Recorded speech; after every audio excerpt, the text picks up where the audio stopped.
السلام عليكم ورحمة الله وبركاته. كسو دوادا جانل كينا كوبcinta garaadka caruurta. walaashan waa Axmed Xuseen.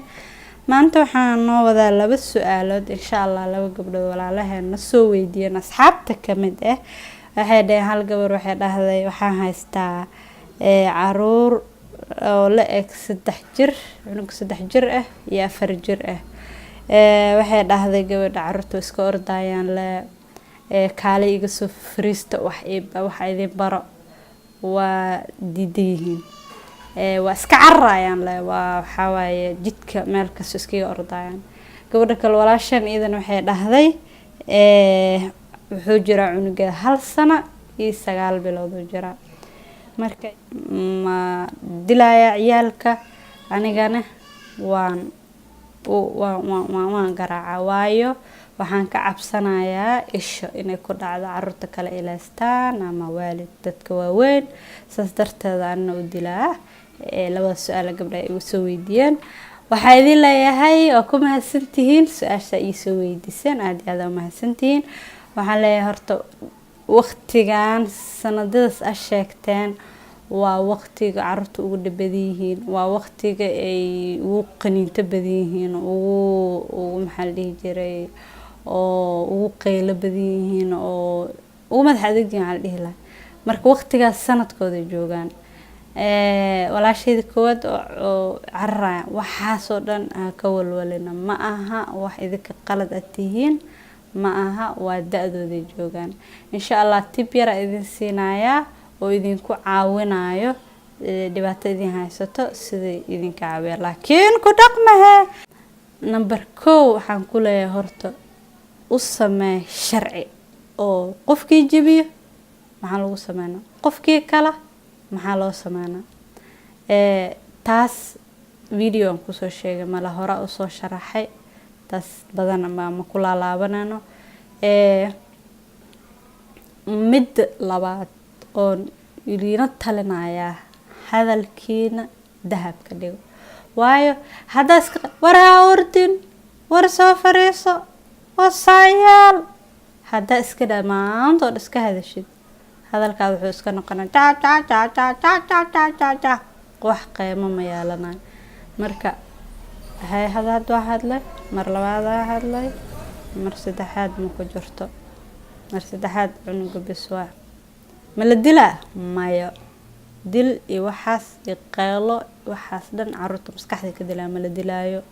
okay waxa u daran waa magaciisa meel uu qoro oo maalin hebel oo maalinta la isla xisaabtamayo oo magaci la dhaa oo hebel wax uu sameey magaciisa halkan ugu jeedaa ma aqaan wuxuu sameey cunuga xasuusanaysa. taasna maxay kale ka sii caawinaysaa inuu wax xasuusto maskaxdiisa ka shaqeysay waa mid aan u baahanahay caruurta inaan maskaxda ka korino. marka adoo iska qoraysaa meeshaan ugu dhaqaaqaysaa maalintii la ballamay ha iloobin xataa maalintaas hadee marti ku imaado ama wax kale iska dhacaan ama maalintaas ku suurtagalowed waa u sheegaysaa xaalada maanta maalintii ballanteena ahayd laakiin waa sameey wayne sabab aawadeed oo saasa maanta dhacday laakiin maalinta ku xigta sameynaysaa time oo aad waqti u hesho ha iska iloobin sababta hadaa wixii iska iloob waxay noqonaa wax qiimo lahaynbo. marka u yeel hadalkaada qiimo u yeel jadwalka samaysatina qiimo u yeel. midda saddexaad waa sheegay markaas ka soo qaad abaayo waxay dhahday cunugu iska ordaya qatar waa hadduu iska ordo gaariga dardar waa qatar laakiin maxaa la maalada maya. taas ilmaha da'da markay la eg yihiin waxay rabaan inay wax bartaan wax way dilayaan dhac cunuga weynaa oo waxa ka bartay qab waa qarjoofana cunuga weynaa ay waxa ka bartay bash mida dilaa waa hooyo soo qeylas waa orda hooyo soo qeylas. marka waxa soo dhan wax barasho ku jiraan haddii hadda wax dil aadna dish wax barasho noqoto waa la dilaa waa la isdilaa waa la isbaqadaba. haddii maxaa la dhihi jiray oo marka ordo aadna aqeel waa waraasara dhahdid maxay barnooyaan markasto waa la iska qeyliyaa hadina hadalkaada hadhow qeylada saxda markay tahay hadalkaada markaas ma qiimo la'aan dhacayso marka waxaa leedahay markaas ilaahay iska bar ilaahay wax kaama tuso laakiin waa isdejinaysaa waa soo qabanaysaa waxaa leedahay maxaa dhacay meeshii loo socday waa la iska dayna waayo sababtaada oraday raali noqo marka maalintaas oo lisla kulmaayo waxaa leedahay hebel ama heblaayo waxaa soo sameeyay waxaa soo sameeyay laakiin ma sameyn karo dhar waa u gadaa maxaa la dhihi jiray kabo waa u gadaa waxaasoo dhan la kula xisaabtamay wax weyn carruurta ma u baahan saasa u sameyn rabay laakiin ma sameyn karo waayo adiga oroday maalin dhaweed waxaa samaysay maxay ahayd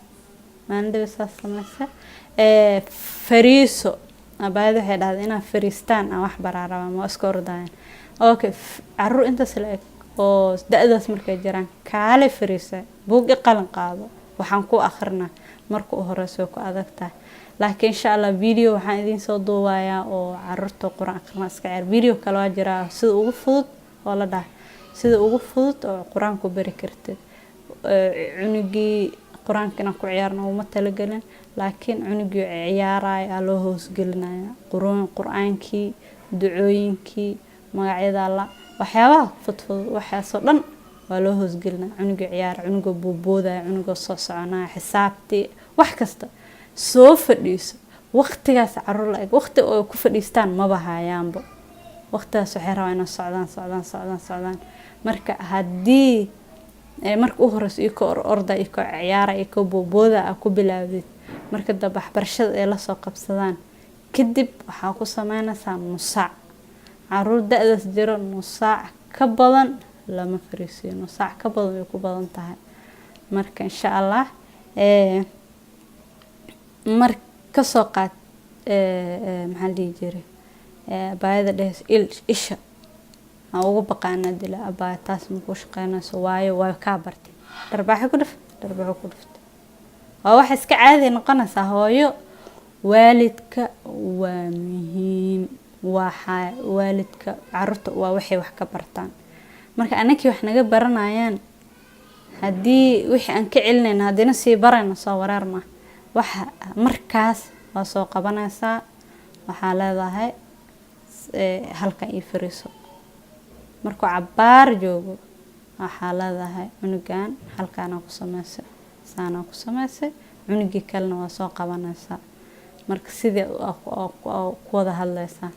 mooyee haddaa dhahdid ishii ku gelin dhash waa iska sii soconaysaa wax dhammaanay ma noqonayso